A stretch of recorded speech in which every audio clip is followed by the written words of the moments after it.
Good evening, everyone. Welcome back to Twin States News. I'm Nicole Menner. The Mississippi State baseball team will flip the page to a new chapter on Friday as they begin their run in the NCAA tournament.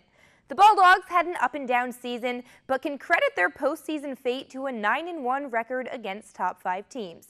And Coach Henderson told us that the success is due to much more than the fundamentals of the game. Well, I think it starts with a really good group of kids. And I think just as important is the quality of the people that are on your coaching staff. And everybody's got to come together. There's got to be trust developed on the fly, so to speak. As I've said many times, I'm very appreciative of our coaching staff here, and then obviously the kids and their families. I mean, you got to jump on board. You know, there's no shortage of distraction there for in the short term. You may have noticed, but our kids did a great job. And a lot of respect for them, and appreciate them a great deal. And that's where it starts. And then along the way, you need to get some wins. It was day 3 of action at the French Open today, and all eyes on Serena Williams. The 3-time French Open champ took to the court for her first major match since giving birth. And Williams would defeat Kristina Pliskova 7-6, 6-4 to win her first Grand Slam match as a mother. Serena fell behind 3-0 in the first set tiebreaker before winning 7 of the next 8 points to capture the set. And she did so in fashion, wearing a slick black cat-like suit that she said made her feel like a superhero. And hey, we think she looked like one too.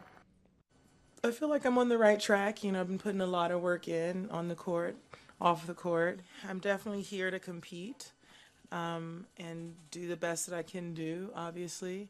I'm not putting any pressure on myself, and as I normally do. I really feel like I can improve on literally everything, and that's the great thing.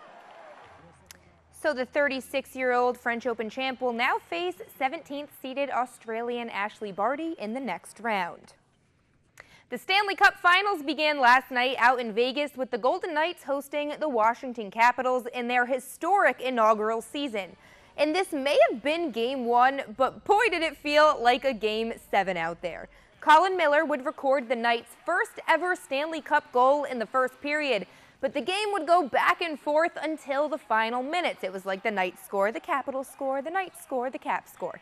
But finally, in the third period with 10 minutes left to play, things tied at 4, and the Golden Knights would seal the deal. Shea Theodore sends one across the crease to Nosek, who nets the puck, and the Knights win the thriller 6-4.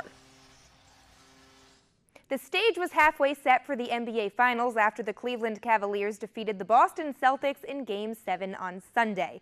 Last night, it was the Rockets and Warriors' turn for their own Game 7. So will we be seeing the Warriors and Cavs in the Finals for the 4th straight year, or were the Rockets able to defend their home court? Let's take you out to Houston. Chris Paul out again after straining his hamstring in Game 5, so already kind of seemed like Golden State had the leg up, but the Rockets burning hot in the first half. James Harden with the long lob to Clint Capella. He slams it down, and then they do the same thing a minute later. 14 points for Capella in the first half. The Rockets up 13 points now. Harden picks off the pass and goes the distance, finishing it off with the one-handed jam. But Steve Kerr, he must have had a heck of a halftime speech. The Warriors would go on a run in the third quarter and pull back in front. It seemed like they wouldn't miss another shot after that, while the Rockets, they would start to miss everything. The Warriors end up winning it 101-92, and the NBA Finals begin Thursday night at Golden State. So for the 4th straight year, Cavs and Warriors. Wow, James Harden. You know, I could have placed money on that. You would say something about James Harden. That is true. All right. If I had $1 for every time, you'd be rich. I would be rich. I wouldn't have to work here. We'll be back right after this.